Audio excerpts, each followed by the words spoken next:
Bueno, entonces en esta clase la idea es que ustedes al final del laboratorio puedan implementar una cola de tipo circular.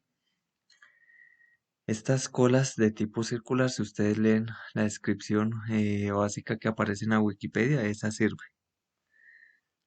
Van a encontrar que la cola circular es de tipo FIFO.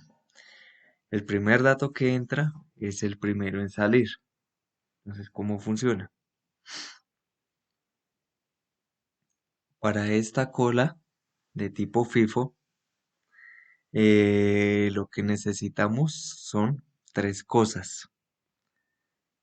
¿Qué cosas son esas? Entonces obviamente, primero, el buffer donde yo voy a ir almacenando datos. Segundo, un apuntador de escritura, que es donde yo voy guardando el dato que va llegando. Y un apuntador de lectura. El apuntador de lectura es donde yo voy leyendo el dato, obviamente. Entonces, para nosotros corroborar el funcionamiento de estas colas, vamos a implementar un código en el Arduino Uno. ¿Qué elementos vamos a usar? Vamos a utilizar el puerto serial para transmitir los datos y el puerto serial para recibir los datos. Entonces, ya voy a explicar brevemente cuál es la idea de este laboratorio. Bueno, entonces, como venía diciendo, el objetivo del laboratorio es comprobar el funcionamiento de las colas. En esta primera prueba vamos a ver cómo es el funcionamiento de una recepción y transmisión de datos cuando no hay cola de recepción. Entonces, en esta prueba y lo que quiero que ustedes hagan es que cada vez que se reciba un dato, este dato que se recibe se muestre durante un segundo. No importa si llegan datos adicionales, es necesario que el dato que va llegando lo muestro en la pantalla durante un segundo y no proceso más datos hasta que termino de visualizar este dato.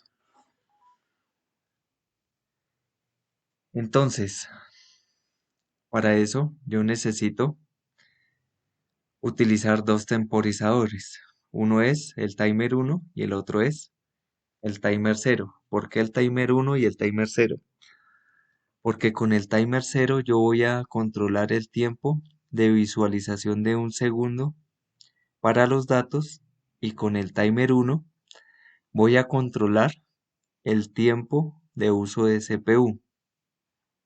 Entonces, por eso debo usar dos timers diferentes. El hecho de cómo van a ustedes a temporizar este segundo para mostrar cada dato y cada 3 segundos la CPU, ya depende de ustedes cómo implementan ese código. Entonces, voy a pausar acá un momento para, pues, como venía diciendo, pausé el video un momento para que vean lo que me interesa. ¿Cómo crean los timeouts de un segundo y de 2 segundos? Eso depende de ustedes, como yo les di.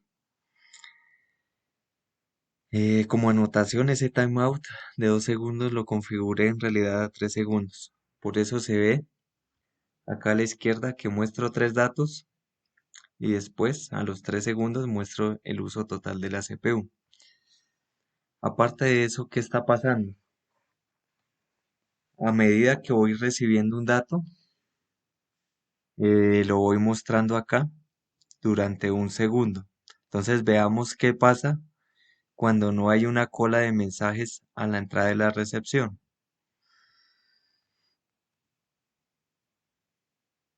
Yo escribo la letra T, normal, ahí se muestra la letra T.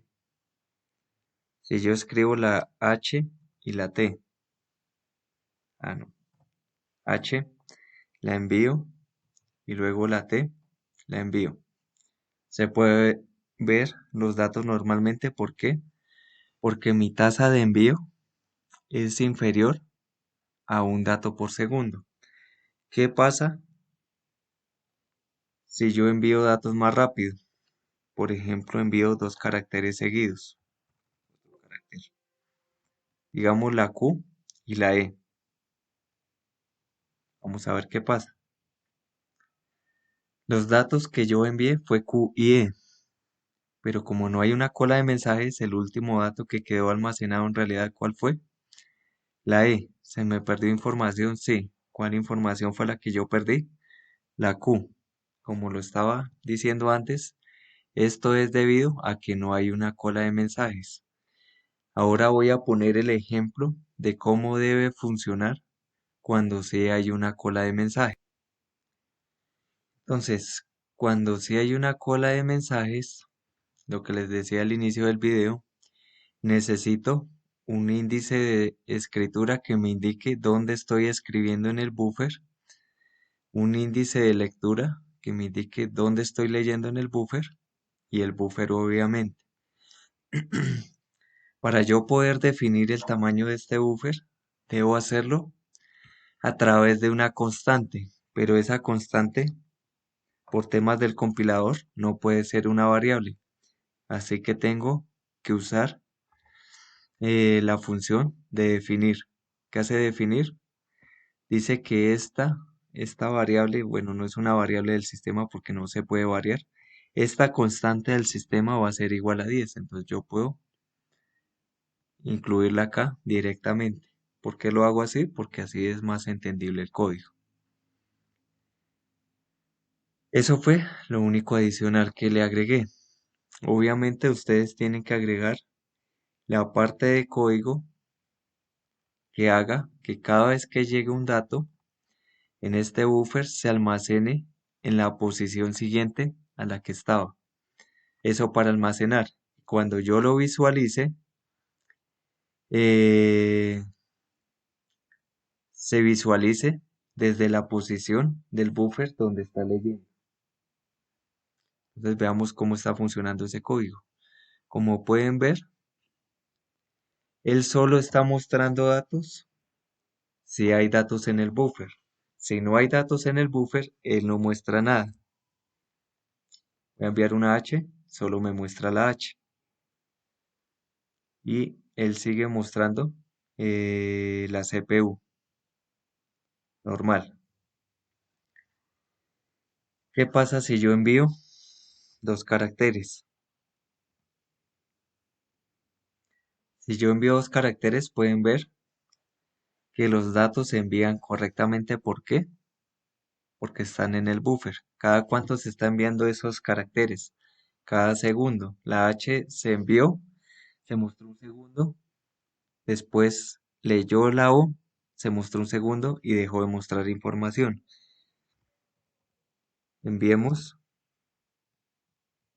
una cadena aún más grande.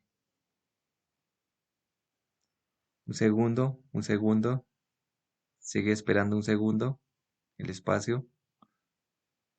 Listo. Esos fueron los caracteres que yo envié. ¿Qué pasa si yo envío algo más grande que el tamaño de la cola? Obviamente se va a perder información.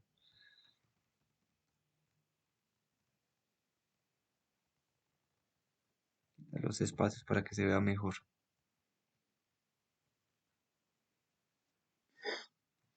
1, 2, 3, 4, 5, 6, 7, 9, 10, 11. Vamos a ver qué pasa. Entonces ya mi comportamiento fue impredecible. ¿Qué hizo él? Como el tamaño del índice superó el tamaño máximo, él sobreescribió los datos que tenía. Entonces por eso se ve rara la información. Cuando empieza en cero, pues otra vez empieza el funcionamiento normal. Eso es lo que yo quiero que hagan en este momento.